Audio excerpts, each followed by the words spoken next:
Welcome to the 5th video in this series covering the fundamentals of screenwriting and storytelling. If you'd like to watch the other videos, you can find them linked in the description or on the end screen of this video. Now that I've given an understanding of the purpose of conflict, this video will focus on how to create conflict for an overall story and an individual scene. This video will take elements from my previous 4 videos: how to structure your screenplay, how to create characters, how to create character arcs, and the purpose of conflict. If you haven't watched those videos, I recommend watching them and then coming back to this video. Let's begin.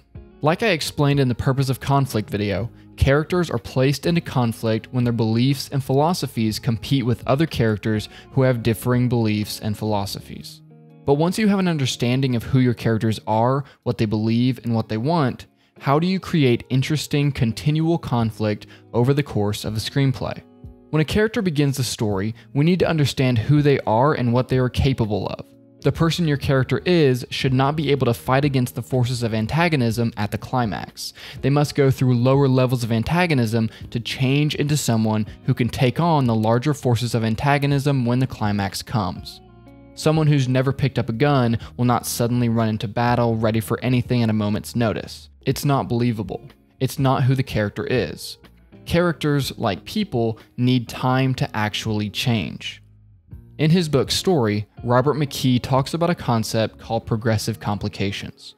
McKee writes, "A story must not retreat to actions of lesser quality or magnitude, but move progressively forward to a final action beyond which the audience cannot imagine another." So your characters should face larger and larger conflict as they move through the story.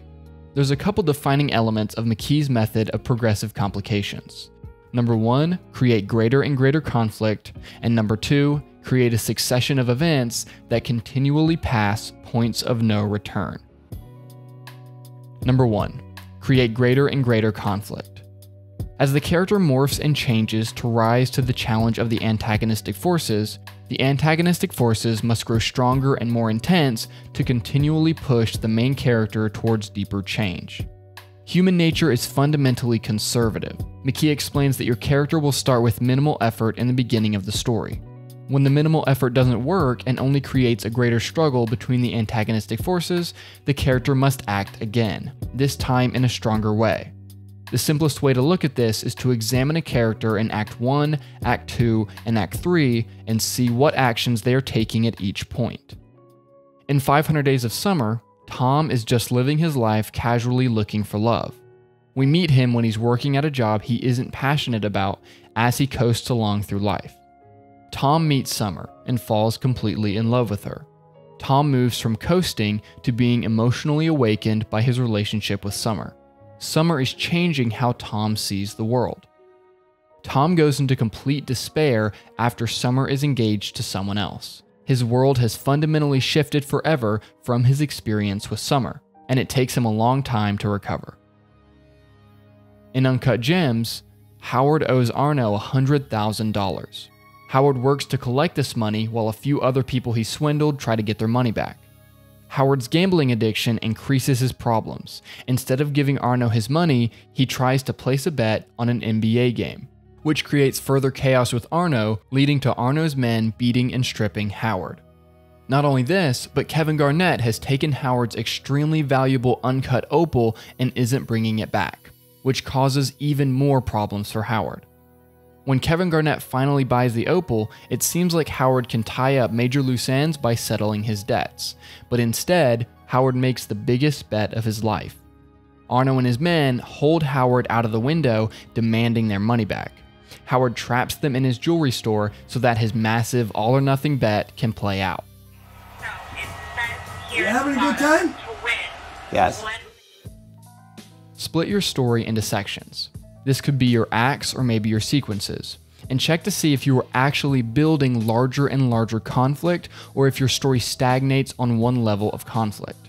Ask yourself how you can push your characters to take larger actions. Forcing your characters to take larger actions should both increase the level of conflict and create change in your characters. Number 2, create a succession of events that continually pass points of no return. McKee writes, Progression builds by drawing upon greater and greater capacities from characters, demanding greater and greater willpower from them, constantly passing points of no return in terms of the magnitude or quality of action. It's not only about creating larger forces of antagonism, it's also about not being able to turn back. Points of no return can be external, such as Howard placing a bet with the money he should have used to pay his debts. Or they can be philosophical, such as Tom's view on love shifting as he continues his complicated relationship with Summer. In Uncut Gems, Howard continues to screw people over and make bets. Howard can't stop because he's addicted to sports betting. Every bet he makes and every time he swindles someone creates a larger point of no return that adds to the complete chaos of his situation. Howard's list of debtors continues to grow larger and larger, and his bets grow as well. When Howard gets some money by pawning Kevin Garnett's ring, he doesn't use it to pay Arno. He uses it to make a bet. This creates a point of no return and further angers Arno. Howard makes a similar action, but at a much larger scale, at the end of the film. In 500 Days of Summer, the points of no return are both external and philosophical. Tom's relationship with Summer continues to fundamentally shift his views on love and relationships. Once external events happen, Tom's beliefs are shifted, creating a point of no return in the story. The external events create external points of no return, as well as shifts in Tom's beliefs, which create philosophical points of no return. Summer's kissing Tom is an example of an external point of no return, and it also enforces Tom's belief that Summer is the one. When Summer tells Tom things that she had never told to anyone else, this creates a point of no return, because Tom believes that he is truly special in Summer's eyes. I guess I'm not just anybody. So how do you actually build your story so that characters actually pass points of no return? Want and cost.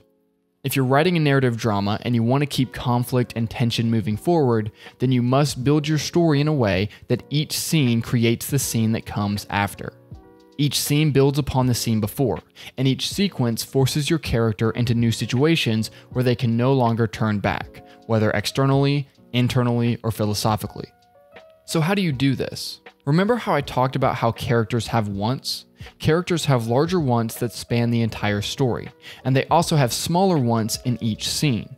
But this is only half of what keeps a story moving forward. To keep your story moving forward, everything that your character wants should come at a cost. Let's take a look at some of the wants and costs in 500 Days of Summer and Uncut Gems, so that we can see how the stories use this want and cost cycle to continue to push the conflict forward. In 500 Days of Summer, Tom wants to find the love of his life, and Tom thinks he gets what he wants. He finds Summer. Tom begins to fall hopelessly in love with Summer, but this comes at a cost. Summer reveals that she doesn't believe in love and doesn't want to be in a serious relationship. Yeah, like, casual, right? Take it slow. No pressure. Tom tries to move past this and just focuses on getting closer and closer to Summer, because his want remains to be with her. But he cannot do this forever. The brewing conflict eventually explodes and they part ways. Tom, don't go. You're still my best friend. An interesting note about the structure of 500 Days of Summer is that the film uses jumps in time to help create this cycle of want and cost. In the beginning, everything in the relationship seems great. There aren't any major conflicts. The screenwriter solved this problem by jumping forward in time to see what has changed after Tom and Summer part ways. So in one scene, we see a happy moment in their relationship, followed by a jump forward in time where Tom is alone. This helps the scene-by-scene flow of the story stay interesting and engaging. If all we saw was happy scene after happy scene with zero cost, the film would feel boring and uneventful. We need to see the costs that take place in the future so that each happy scene becomes more meaningful.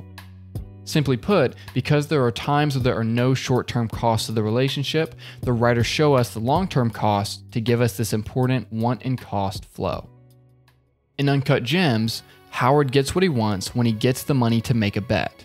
He lets Kevin Garnett keep his uncut opal, and he pawns Garnett's ring to make a $40,000 bet on an NBA game. But Arno follows Howard. Howard was supposed to pay Arno back with this money. Arno sees where Howard placed the bet and stops it. meaning Howard cannot pay Arno back and did not win big like he thought he did. What? You stopped the bet? What do you think, asshole? You stopped the bet? Congratulations, Arno! You fucked ourselves out, you motherfucker! You fucked us up! Howard now knows the best way to pay Arno back is to sell the uncut opal at the auction. Howard gets what he wants when he gets the opal back from Kevin Garnett, which means he can give it to the auction. But the auction won't sell it for $1 million like Howard thinks it's worth. This means Howard may not get the money he needs to settle his debts.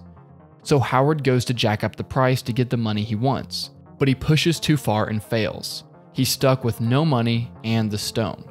Howard gets what he wants when Kevin Garnett comes and buys the stone from him. Now Howard will be able to settle his debt with Arno. But this isn't what he really wants. What he really wants is to make a bet. Because of his bet, Arno's men hold Howard out of a window, demanding their money.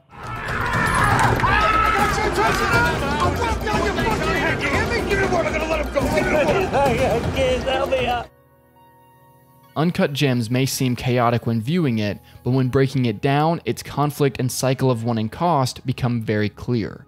Howard continuously sabotages himself because every time he gets what he wants, his desire to bet, win, and swindle others costs him. Hopefully you can see that these costs create new situations for the character and also create a point of no return. The character must sacrifice something to get what they want, therefore placing them in a new situation, one in which they cannot turn back. You might also notice that when looking at Dan Harmon's story circle, at points 5 and 6, a character gets what they want and then pays for it. This is an example of this concept of want and cost, and this is why you can use the story circle to write individual scenes as well as full screenplays, because the concept of want and cost are clear. Now you may be asking an important question right now. Why does a want have to come at a cost? This idea isn't simply, hey, here's a fun way to write a screenplay. It's deeper than that. When I say cost, I'm saying that the character must pay or suffer in some way for the actions that they take and the choices that they make, just like actual people do every day. Without suffering, your characters aren't forced to change. Without suffering, your characters do not have to confront what they believe.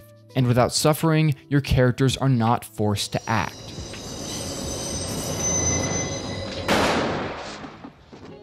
Costs force your characters to suffer, and through that, we get to see who they really are, what they really want, and what they really believe in. Just like people, characters who don't suffer may not truly know what they believe. If a character or person never confronts what they believe through their actions and decisions, they will not grow. And in the case of your story, it will stall and become boring. This is also what makes us care about the character's wants. If what they want doesn't cost them anything, then it isn't engaging. When a character's want costs them something, we can see how serious they are about what they want, and we get a clearer sense of how strongly they hold their particular beliefs. So once you have an understanding of story conflict, where it comes from, and how to progressively build it, we need to focus on one last element: scene conflict. A big mistake writers make is that they get to a scene and they try to artificially inject conflict into it. They try to give the scene some sort of purpose without really knowing why it needs to be in the story. Rather than trying to inject conflict into a specific scene, you should focus on creating your characters and their goals in a way that creates conflict organically when you place the characters into the particular scene. Once you know your characters and have an idea of how the scene might move the story forward, we can start looking at scene objective and super objective. Scene objective and super objective are elements of a scene that Robert McKee talks about in Story. The scene objective is the character's specific goal for this specific scene. The super objective is the character's overall goal and reason for doing what they are doing. The super objective is usually the underlying reason that the character wants the scene objective. In the scene where Kevin Garnett comes to buy the opal, Howard's super objective is to settle his debt. Even though that isn't truly important to him, it is what he's trying to do externally throughout the film. The scene objective starts with Howard wanting to sell the stone to settle his debt, but it changes. Let's fucking bet on this. Let's bet on this shit. Howard is going to place a bet and send us into the crazy climax of the film. In the scene where Tom talks with Summer and Mackenzie at the bar, Tom's super objective is to find love. His scene objective is to simply get to know Summer better. The scene is turned when Summer reveals that she does not believe in love, which is confusing and disheartening to Tom, and turns the story. What? Well, you don't believe that, do you? It's love, it's not Santa Claus. Not every scene needs to coincide with a larger external want, but each scene should coincide with some sort of major want, whether that's external, internal, or philosophical. For example, in this scene in Uncut Gems, Howard tells his wife that he wants to stay together. I'm begging you, just give me another shot.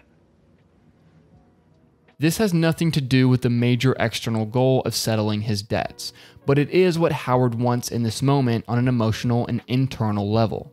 Therefore, the scene can continue to inform on who Howard is as a person, someone who cannot control his constant chaos and is constantly moved by his emotions and feelings in a particular moment. Another way of looking at the same idea is John Truby's explanation of how a scene should be structured. Truby writes, "The beginning of the scene should frame what the whole scene is about. The scene should then funnel down to a single point, with the most important word or line of dialogue stated last. The scene objective or endpoint is the purpose for the scene's existence in the story. A new piece of information is learned, an action is taken, a choice is made, etc." Let's go back to those two scenes. First, Uncut Gems. The beginning of the scene should frame what the whole scene is about. Kevin Garnett expresses his frustration about Howard constantly playing games with him, but nonetheless, he is here to buy the opal. Howard's scene objective is to sell the opal so that he can finish his super objective, settle his major debts, especially with Arno. Then funnel down. Howard gives Garnett the opal. Arno and his men come to the jewelry store to collect on their money. Kevin asks how much Howard paid for the opal, and Howard tells him. Kevin thinks Howard swindled the Ethiopian miners, but Howard says that this is his arena and how he plays the game, just like Kevin does. Howard checks to see how the casinos are betting on the game that Garnett is about to play. Howard explains that this is how he plays the game. This is his court. Alright? All the fucking hard work I do, all the fucking ass kicking and the dues I pay, you're not gonna score on the big one? On game 7? Fuck these people, right? That's how you feel, I know you do. So look. To a single point. Let's fucking bet on this. Let's bet on this shit. Howard doesn't just bet because he's addicted. He bets because it's the thrill of winning, proving people wrong, and playing in his own arena. Now 500 Days of Summer. The beginning of the scene should frame what the whole scene is about. Tom sits with Summer and Mackenzie at the bar. Tom wants to get to know Summer better. Then funnel down. Mackenzie asks if Summer has a boyfriend, and Summer talks about her views on relationships. Tom finds out that Summer has drastically different views on love. Okay, but wait. What happens if you fall in love? Well, what does that word even mean? I've been in relationships and I don't think I've ever seen it. This confuses Tom and makes him wonder whether or not Summer is the one. To a single point. There's no such thing as love, it's fantasy. Summer fundamentally disagrees with Tom's view on love, and their different beliefs will create constant turmoil in their complicated relationship. Each scene should have a specific objective that also places it into the overall story. By bringing the scene to a single point, usually an action or new information, the story is turned and shoved forward. If you're struggling with a scene that feels slow, boring, or out of place, refer back to these ideas. What is the super objective? How does this scene serve the character's larger goals? And what is the scene objective? What does the character or characters want in this scene that pushes them towards what they want? It's important to be clear and be able to understand why a scene is in the story. If you can't clearly articulate why a particular scene is in your story, you may need to remove it. Okay, I covered a lot in a short time, so let me condense this for you as you go to write your next screenplay. Number 1, start with characters and their deeply held beliefs. Number 2, challenge those deeply held beliefs with other characters who believe differently. Number 3, start small and grow larger. Let the conflict rise and force your characters to change. Number 4, understand the purpose of the scene. Bring the scene to a specific point. How does it drive the larger story forward? So far, I've given you a lot of the core of storytelling, so now it's time to take a look at one of the most overlooked and difficult elements of good writing, exposition. In the next video, I'll be talking about exposition, its function, and how to incorporate it into your screenplay. So be sure to check out the other videos in this series by clicking the playlist now. And if you like this video, leave a like and subscribe for more videos just like this one.